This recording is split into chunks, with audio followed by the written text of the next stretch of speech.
Welcome to TXOGA Talks, where energy meets insight. The purpose of this podcast is to provide you with a candid conversation about our energy needs, our energy security, and your energy future.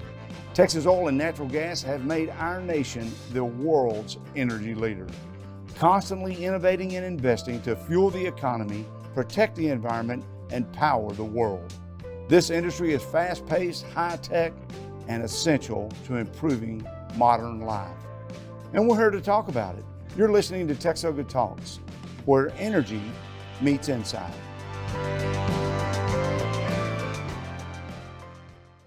Thanks for joining us for another episode of TXOGA Talks. I'm Todd Staples, serving as president of the Texas Oil and Gas Association, and we're delighted to have a candid conversation with you today.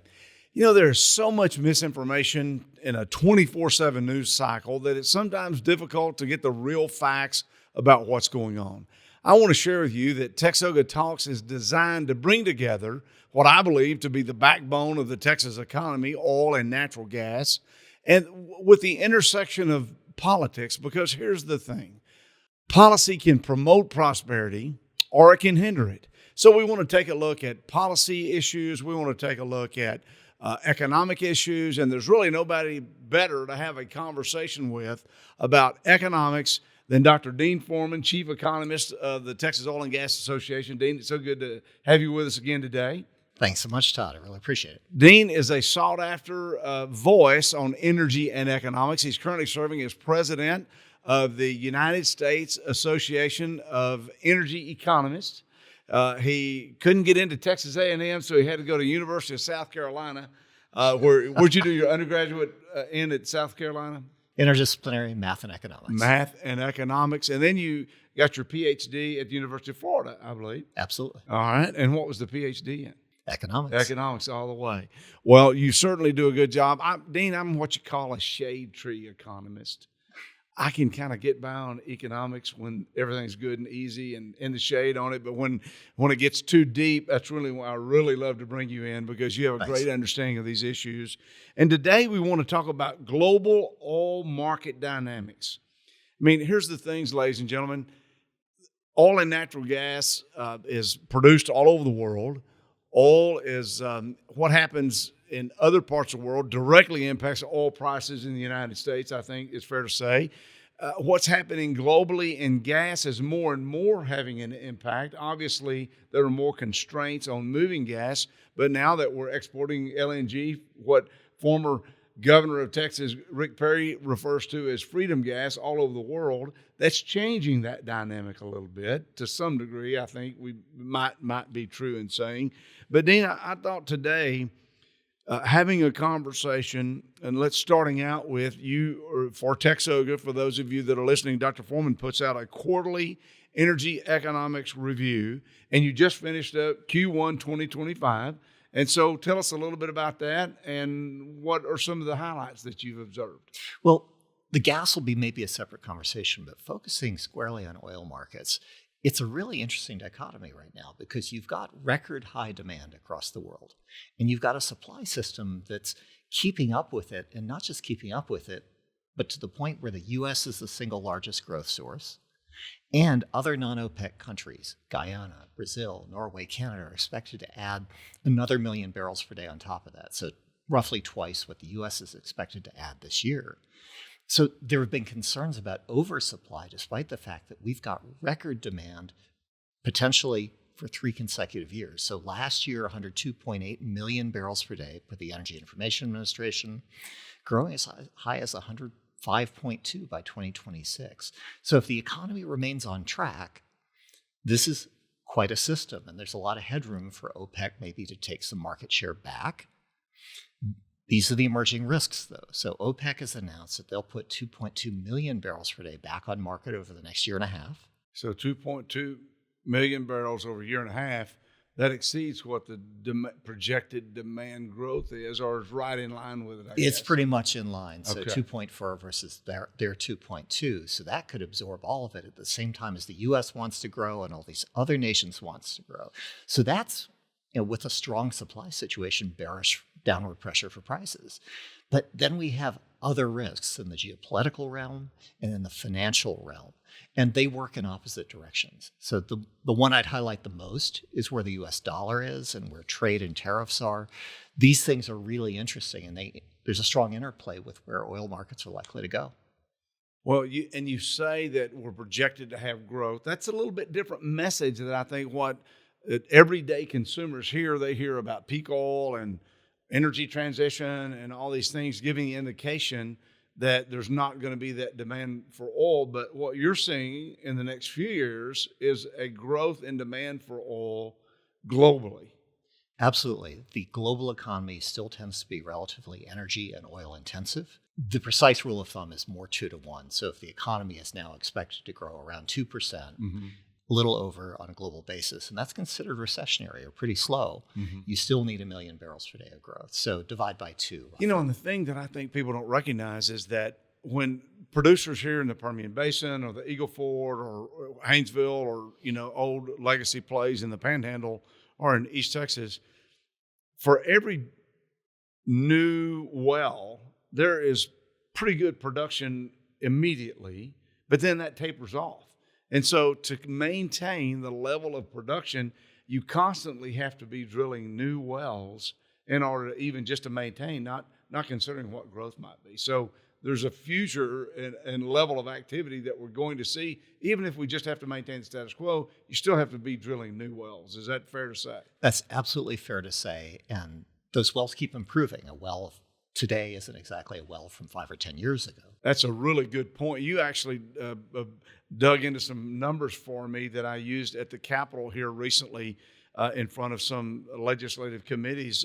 About 10 years ago, folks, in Texas, we had a little less than 800 rigs running that were producing a little over 3 million barrels of oil per day.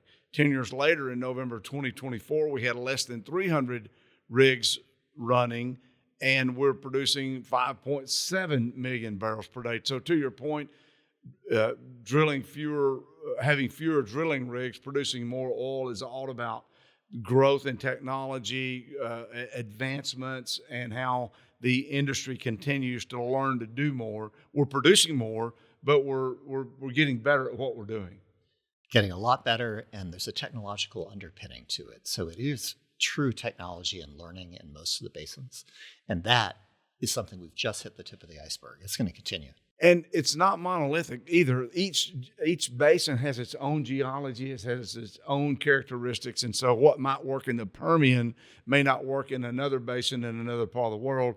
And that's a little bit of trial and error and trying to figure these things out. And it's exciting that we have an economy in the United States, folks, that rewards risk and encourages people to go out there and build a better mousetrap and to reach that level of success that benefits everyone. All Texans benefit from a robust oil and gas industry. You don't have to live in the middle of the oil patch to be a beneficiary. Now, Dean, you mentioned the strength of the U.S. dollar as an impact. You mentioned several factors that will impact the overall global demand for oil, overall economic conditions, strength of the U.S. dollar. Expand on that a little bit more on what that might mean. So the reason for this, and when we say strength of the U.S. dollar, we mean the exchange rate versus our trading partners' currencies. And the dollar hasn't just gotten strong, it's gone to the strongest level ever in the last quarter on record. A strong dollar is good policy to a point, but when it gets super strong, and keep in mind that oil is traded in dollars globally, this means in local currency terms, oil is, for each percent the dollar goes up versus foreign currency, it's getting more expensive. It reduces the buying power of the folks that are buying it. Just like if you're traveling abroad this summer with your family, if you have a strong U.S. dollar, you're getting a lot more for your money in these other countries. They're getting less for their money. That's absolutely right. And there's both an affordability issue and a willingness to pay issue that goes with that. But this is, there are exceptions. There are exceptions where geopolitics can swamp the macro view of this. But consistently since 2006 on a quarterly basis, there's a reasonably tight inverse relationship. Whereas the dollar gets stronger, that's downward pressure on oil. Well, so global economic conditions, the strength of the U.S. dollar, I think it's kind of cool that oil is traded in U.S. currency, as are most commodities globally, I assume. Folks, that just shows you the strength of the United States, where we stand on the world stage, and how that benefits our nation when we're the center of those financial transactions.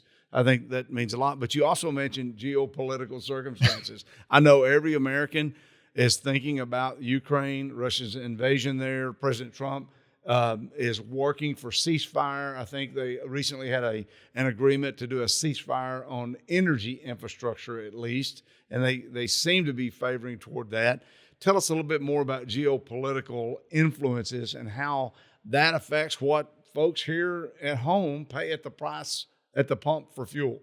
And let's start with the context. If we were going back 10 and 20 years, geopolitics would have caused a roller coaster for oil prices. Good point. Here, we've been gyrating between $65 and $70 per barrel on the domestic side. So relatively small variation, but still directionally important for the industry here. And these geopolitics work really in both directions. So you mentioned Russia's war in Ukraine and the potential resolution of that directionally as they've created stronger customer relationships in India and China. You could see more Russian barrels flowing officially onto markets if that war is resolved. Iran works the other way, both as an independent supplier that's subject to sanctions and the fact that they're backing Houthis and other groups that are attacking oil trade. So that, if that continues to go a certain direction, can be an upward pressure. And then the third, and the one that we've really seen this last week, is between Israel, Gaza, and as that tension reflared up, we saw the instant premium get applied to oil markets. So it's not necessarily that it directly affects the physical flow of oil, but the expectations and that geopolitical tension in the center of the world where you have so much trade flowing through, it's really vital. You know, you really raise an excellent point, because even with these hot spots around the globe that you've mentioned that impact the flow of oil and that create uncertainties in the supply chain, previously when these types of events have occurred, oil's been over $100 a barrel. But right now, I think the last I looked, it was mid-60s, maybe upper 60s. And so consumers in the United States are benefiting because the United States is the number one producer. Texas is the number one producer in the United States. And because we have this technology and these advancements that have occurred, I guess the marketplace just doesn't have the greatest fear and risk that there will be a shortage immediately because of these conflicts. Is that really what's taking place here? There's a greater level of confidence in the market to meet the demand level despite the disruptions that might occur? That's absolutely right. That's what's happened. There's a comfort level, and it's institutionalized. The Strategic Petroleum Reserve was sold down, literally cut in half in 2022. And yet, despite having these historically low strategic reserves, we have minimal variance of domestic prices. So this says the market's really confident that U.S. supply can step up if there's any shortage. Yeah, I think people recognize oil and gas producers have become so good at what they do and are doing more with less, with the fewer rigs, greater production, that there's that high level of confidence. Well, that's certainly good for the United States, obviously. What does that mean for Texas? We're the biggest, we're the best in this space, but this has implications, I'm certain, for our producers and our state. What are your thoughts there? Well, Texas is certainly the leading producer. It's grown the most. It's grown the most thanks to the Permian Basin. Yeah. But we continue across the board from natural gas liquids extracted from that gas stream. And to put this in context, as Texas are producing 5.8 million barrels per day of crude oil, we're taking another 4 million barrels per day out of the gas stream. So this is a remarkable amount of production. It's consequential on a global basis. And it's Texas energy leadership, this resilience, despite the price cycle, despite a lot of expectations on the consultant side that maybe the shale revolution would be mature enough where we would plateau. That was sort of the conventional wisdom. And we've continued not only to see growth through current year, but when we're looking Texas-wide, year on year as of beginning of this year, we're still up the better part of 1 million barrels per day. And that's expected to slow over the course of this year to average around 400,000 barrels per day. But it's really strong growth right here at home. So when you're saying slowing, the growth is going to be slowing. We don't anticipate to back up. Nope. Just we're not going to be growing as rapidly as we once were based on the conditions that you see in the marketplace right now. Yeah, and I actually think there may be a market disconnect where they're still underestimating how far this can go. Well, there's a lot at play here, folks, and Texas is in the driver's seat. I mentioned when I opened this up today, Dean, that policy can promote prosperity or it can hinder it. We know that there are policies that the Texas legislature is considering today. Other state legislatures are considering policy impacting oil and gas. Our nation is looking at policies for our nation as well as international trade policies. What should we be looking at as Texans to think about how policies might influence our future here in the next year or two? Well, we talked a little bit about trade, and the potential for retaliation internationally could affect the value chain for oil products in general.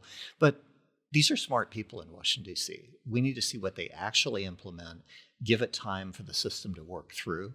Right now, the retaliatory tariffs that China, for example, is putting on U.S. crude oil, it's not of a magnitude that's really going to be anything more than marginal. The discussions with Canada are getting rather vociferous in the headlines. But again, the tariff that's been put on Canadian oil, 10%, isn't going to really move the needle. We could go through the numbers. It's a question of if things get out of control, and the market is digesting different messages day by day right now. And this is where we're seeing the market respond to fundamental uncertainty. So trade tariffs, we talked about the strong dollar. Monetary policy goes into that, and the fact that interest rates are relatively higher in the U.S. as other countries are cutting them. That's the first and largest impact as to why the dollar keeps maintaining this very strong level versus other currencies. And if the economy starts slowing, maybe that provides the Federal Reserve some headroom to start to cut rates more on par with other nations, take some air out of the dollar. And these things have a self-correcting mechanism then built in. There are a lot of moving parts here that you mentioned. Obviously, Mexico and Canada are big trading partners for Texas. I've looked at some of your data that discusses the import levels and the export levels. I think I've got a plan to reconcile our issues with Canada. After we've all been to the Fort Worth Stock Show and Rodeo this year, been the Houston Rodeo, we go to the Austin Rodeo, I guess we can all go to the Calgary Stampede to their big rodeo event, and then we'll normalize relations with Canada one more time. That's a great event, and Alberta they are the Texas of Canada. They are. They're good folks, and we appreciate our relationship with them. Dean, in economics, I forgot what president said he wanted a one-armed economist. Do you remember a statement like that? Was it Harry Truman or somebody like that? Because they're always saying on the other hand. And I remember that from history. I also remember from my early studies a Latin phrase in my economics classes. And since you are a Ph.D. economist, I know that you know the Latin term ceteris paribus. Did I pronounce that correctly? Give or take, yep. For my East Texas Some people put a hard C on there. Oh, they do? Ceteris. Oh, ceteris, yeah. But other things being equal. And there you go. The meaning of that, restate that meaning of, in East Texas, when I went to Texas A&M, my economics classes, we stuck with ceteris paribus. But anyway, state that again, what it means for our listeners. Other things being equal, but they never are. They never are, right? That's the thing. If they were, folks, we would be shooting this podcast from an island that we owned each ourselves, and we we'd just be doing this for fun, which we kind of do this for fun anyway. We love having this conversation about the economy, how it affects you, your family, your job, your opportunities in your future, what distinguishes Texas and the United States. And so I really like this thing, but things are not always equal. That's the thing. Policies that they're discussing in Washington today, I see a lot of headlines, Dean, about all the concerns about the negative impacts there. And some of those could be true. There's no doubt about it. We know that there's policies that our country takes from time to time that has impacts that we wish they wouldn't have, but things are not equal. behaviors get shifted, behaviors get changed. And I think that's what the expectation is with some of these policies today that we're discussing, that it will change these behaviors. And so I think that we have to wait and see the true impact of all these federal policies on how that shakes out.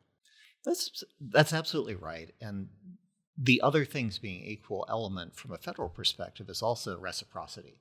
So they're looking at it through the lens of saying the treatment of the U.S. isn't necessarily equal internationally, and they're trying to amend that, and they're trying to make sure that critical industries, industrial policy in the U.S. is coming back in a way that it hasn't for decades.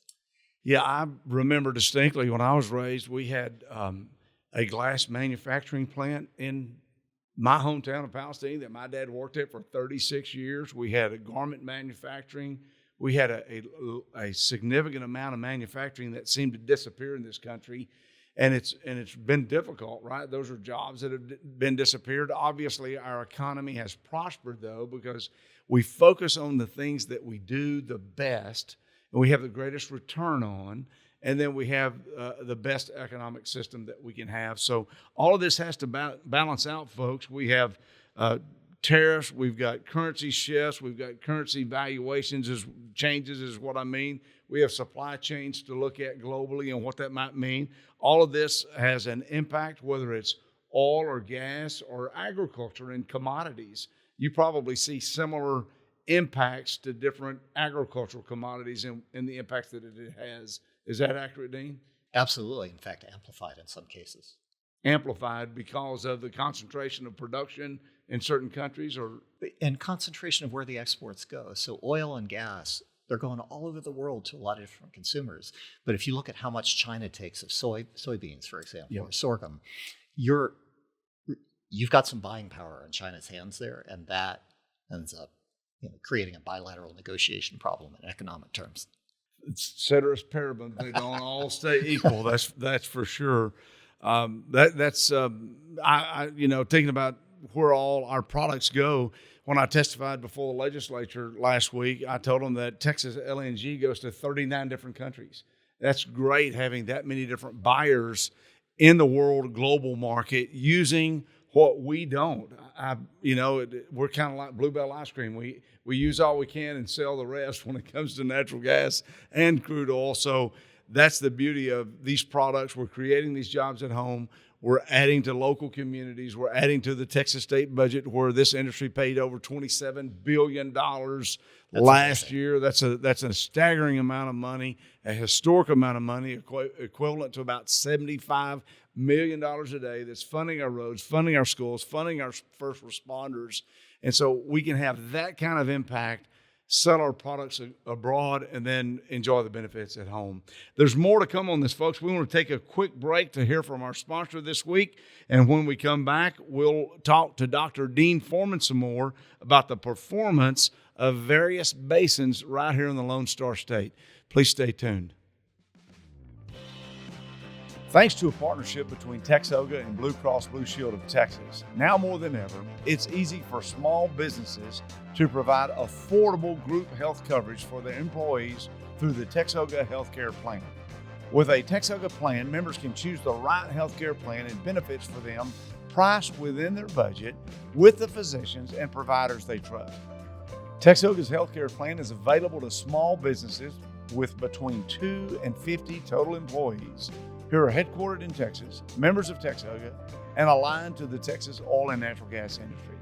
If your organization is not enrolled but looking for coverage, visit bcbstx.com/TXOGA. I'll say that again.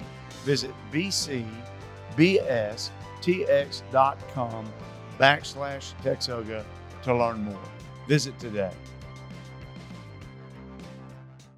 Welcome back to TXOGA Talks. We're visiting today with Dr. Dean Foreman, Chief Economist of the Texas Oil and Gas Association, who is also serving this year as President of the United States Association of Energy Economics. We've had a great conversation this morning, Dean, and I think there was another point that you want to get in before I went to break regarding policies and things we need to think about.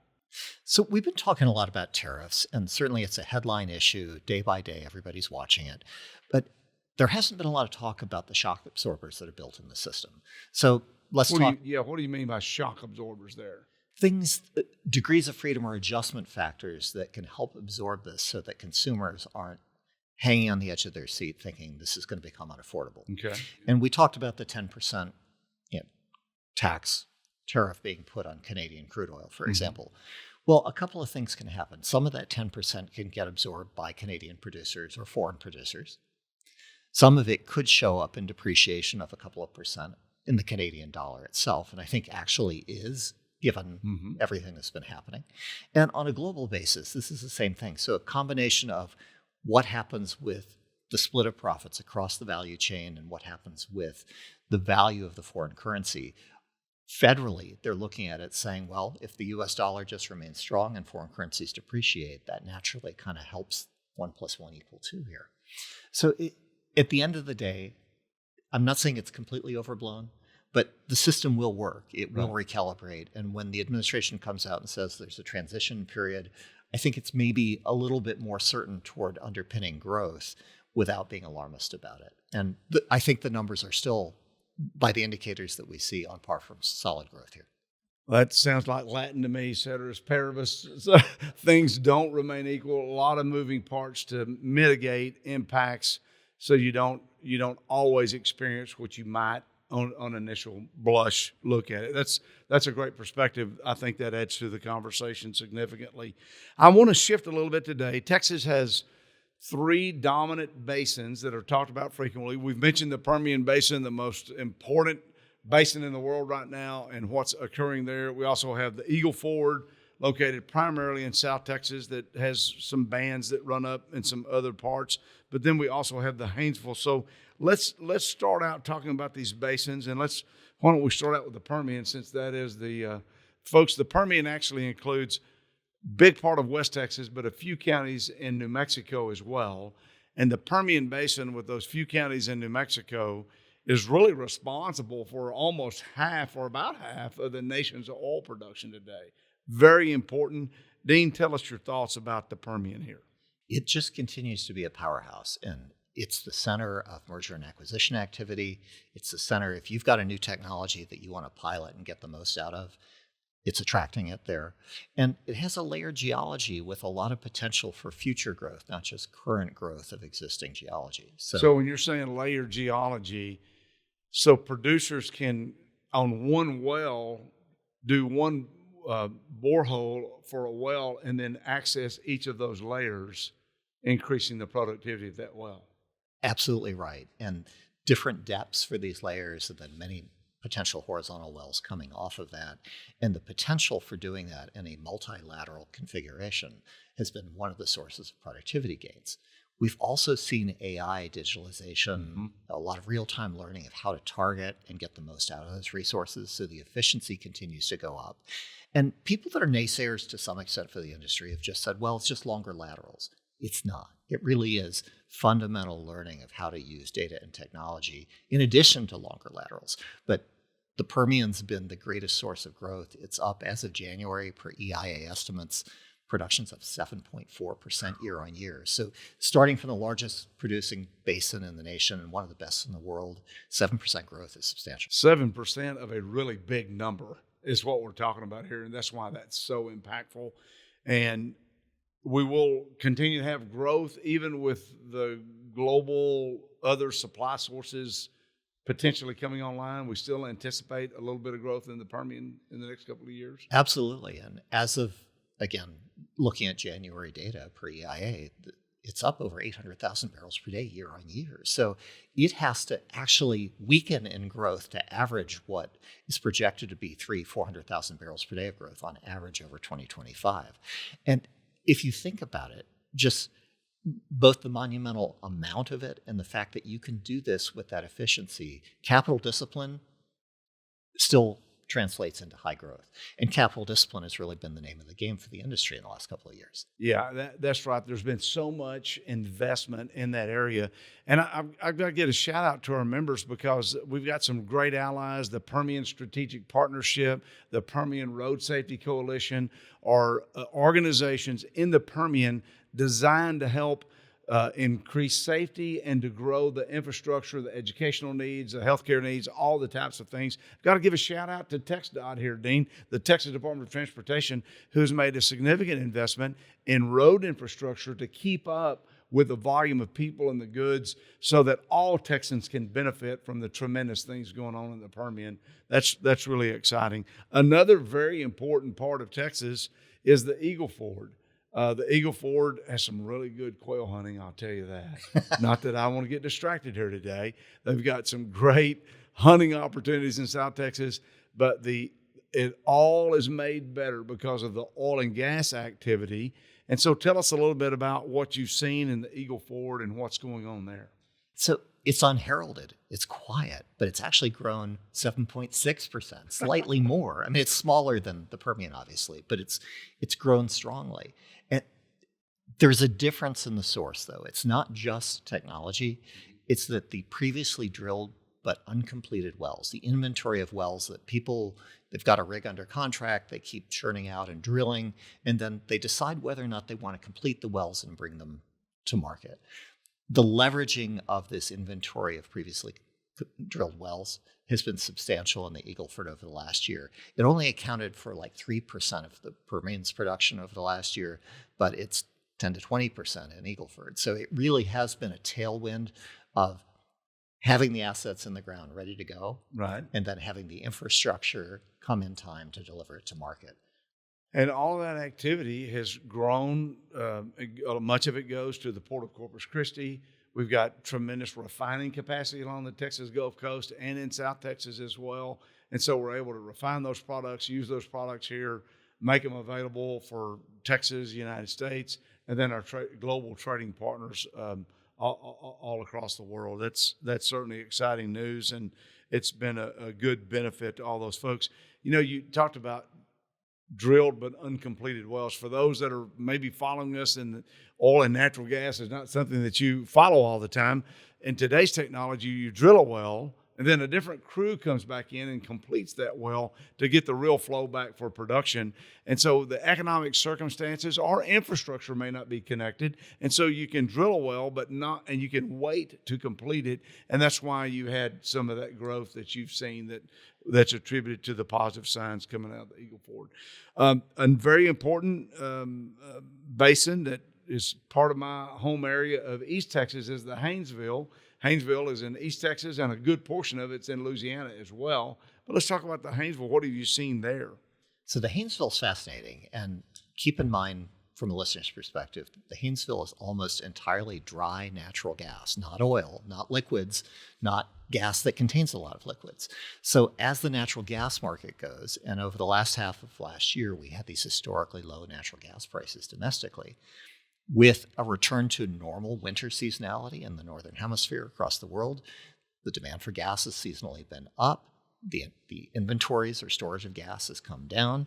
And now futures markets have raised their expectations of natural gas prices out the next year, steadily increasing actually to next winter. So you're looking at, we're sitting around $4 per million BTU, and it actually goes up from there in the futures. So that's bullish for the Haynesville. And over the last year, Haynesville grew 3.4% year on year per EIA data. Even in difficult financial circumstances in terms of the price of natural gas. That's right. So that's productivity again, despite capital discipline and less drilling. Mm-hmm. Only 28 or so natural gas, dedicated dry gas drilling rigs active in Texas. The Haynesville's your main part for doing that. As LNG exports continue to expand, this is the market dynamic, right? Where's that gas going to come from? It really is, if they're expecting more muted oil production growth out of the Permian Basin, that means less associated natural gas coming with the oil production out of the Permian Basin. And it means as these terminals are completed, you've got sales contracts in place, you need the natural gas to go with it. They've contracted for a lot of this. These are drilling programs that will ramp up in the Haynesville in East Texas, which is very locationally close and advantaged to exporting via LNG. So this is bullish for East Texas and Louisiana for sure. Well, we're excited to see that level of growth and that level of activity. But what people at home hear a lot of times, and they've heard when the Biden administration put a pause on approving LNG exports, what they've heard is that we don't have enough LNG. Is that a risk that we don't have enough natural gas in Texas or the United States? Is that a factor that we need to be worrying about? I don't think we have a domestic supply issue at all. I think it's ample, but keep in mind, this is the kind of thing that you see a mile coming. Most of the LNG export pause concern was about proper queuing of procurement and supply chains to enable steady growth over time. And these things, whether it's a petrochemical plant, an LNG export facility, these are large slugs of supply that get added to the market all at once. And when that happens, the market has to absorb it. The thing that's cool about LNG is that because of the purchasing agreements that are put in place, you are matching utility and natural gas demand around the world as the supply comes. So you turn it on, somebody's raising their hand saying they want it, and if they didn't want it, they'd have to pay you not to take it. Mm-hmm. Right. In this case, it just really is a good story that there's enough supply. The supply is responding and queuing up because it sees the export capacity and demand there. And weather is the only thing that truly surprises the market. Right. Yeah. Well, producers may be surprised that they're paying negative natural gas prices out of the Permian right now. And that's more of an infrastructure issue. Yes. And even though the overall price has been raised a little bit, those folks are having to pay to get their gas taken away. And there's a lot of associated gas with the oil production in the Permian. That's why that dynamic occurs. But the good news is we've got plenty. In fact, the latest stats I've read, Dean, was that we're exporting through pipelines a little over 9 BCF a day of natural gas. And through our LNG export terminals, I want to say that LNG exports are about 12 or 13 BCF a day is the current data that I remember reading, if that's consistent with what your memory is. It is, and we've got both Texas and nationwide numbers, but from a Texas perspective, we're sending 3, 4, and it can go as high as 6 billion cubic feet per day down south to Mexico via pipelines. That's an important source of natural gas that they need. Mm-hmm. And then how much goes via LNG? You want to run these terminals at 90% capacity utilization or higher if you can. Mm-hmm. The demand is there. It's growing. It's mainly emerging markets that are taking it. And we see that continuing to ramp up. And then what happens with Russia, Ukraine, and substitution and gas shares back into Europe? That's going to be really interesting to watch here. Well, Texas is fortunate. We've got the Permian Basin. We've got the Eagle Ford. We have the Haynesville Shale, in addition to legacy fields all across the state. I'm proud to be a Texan. I'm proud of Texas oil and natural gas. Dr. Dean Foreman has put a real good point on global oil supply, global oil demand today, how Texas is uniquely positioned to benefit from this demand. It's just a lot of exciting things. So having said all that, Dean, as we wrap up here today, what are your thoughts of just the key points you think that are important for listeners to focus in on about this conversation that we've had? Well, we haven't gone too deep in the numbers, but the overall impression people should be left with is Texas is one about adaptability and resiliency.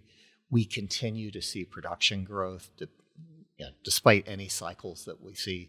This is really energy leadership. It begins in Texas. It begins with the business climate and infrastructure. And whatever happens on the macro side, there's a need for Texas energy, and our industry continues to step up and deliver. Those are fantastic points, and it's a good way to wrap up today's session, Dean. I appreciate you being with us. Texas oil and natural gas doesn't just fuel Texas, doesn't just fuel America, but it fuels the world. And it's because of ingenuity. It's because of dedication and know-how. We've got some of the brightest minds in the world, some of the best men and women in the field that are making these good things happen.